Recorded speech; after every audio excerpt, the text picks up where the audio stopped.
of April 4, 2017, Syrian President Bashar al-Assad, on the verge of a military victory against the terrorist insurgency in his country and on the eve of peace talks that would secure his position as president, decided to use chemical weapons he didn't have against a target of no military significance in front of as many cameras as possible to cross the one red line that would ensure his own government's downfall. Soon after, the Academy Award-winning White Helmets, noted for their Oscar-worthy performances, persistent proximity to al-Qaeda, and financial dependence on US aid, bravely risked their lives, handling Syrian victims barehanded against every protocol in the book. Without presenting a shred of evidence, President Donald Trump boldly launched a military strike against Syria Airfield because national security interest. Promising to help the beautiful babies.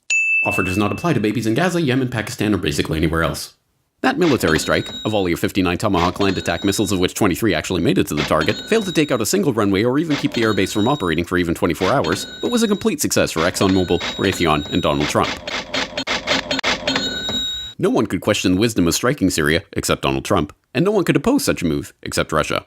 The Trump train, still convinced by candidate Trump, and by listening to guys like Lindsey Graham drop bombs here, drop bombs on Assad, drop bombs on ISIS, oh, but they're fighting each other, so maybe we shouldn't do that. And so could you convince Putin to get Assad to step aside? Well, they've been trying to do that. Could I? I don't think it's that important, to be honest with you. I think, frankly, let's say you get rid of Assad or you knock out that government, who's going to take over? The people that we're backing, and then you're going to have, like, Libya?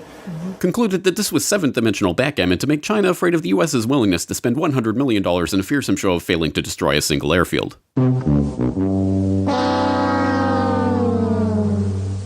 Throughout the world, people rejoice as a horrible secular regime in the Middle East is replaced by yet another peace-loving band of ragtag human rights campaigners and child beheaders motivated by a desire to subdue the armies of Rome in an apocalyptic confrontation in Dabiq. The chemicals for the previous Red Line attack in Syria have since been proven to come from Libya with US approval, but that's probably not relevant to this case. The CIA has released declassified report after declassified report showing that the plan to topple Syria's government has been in the works for decades, but this just shows that they were right all along. The mainstream media unquestioningly asserts that the story is true because the US government says so, but that's okay because we all know the MSM is full of unbiased truth-tellers and dig hard to get the raw facts on every story. We see these beautiful pictures at night from the decks of these two U.S. Navy vessels in the eastern Mediterranean. I am tempted to quote the great Leonard Cohen, I'm guided by the beauty of our weapons, and they are beautiful pictures. Even members of Congress think the story is a load of hogwash, but that's okay because they're probably crazy.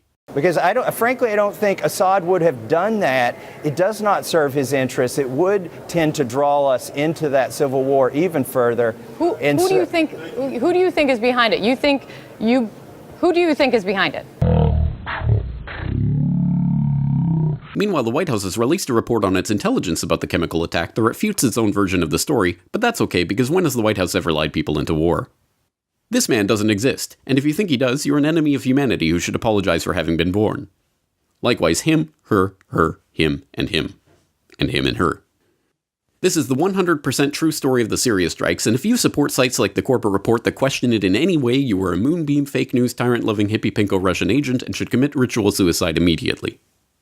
If you love your country and or liberty, NASCAR, supermodels, TV, water slides, or your mother, you will not question this story in any way. Ever. This message has been brought to you by the Friends of the Brookings Institute, Raytheon, Genie Oil, Oded Yunon, ICIASIS, and the New York Times. Because ignorance is strength.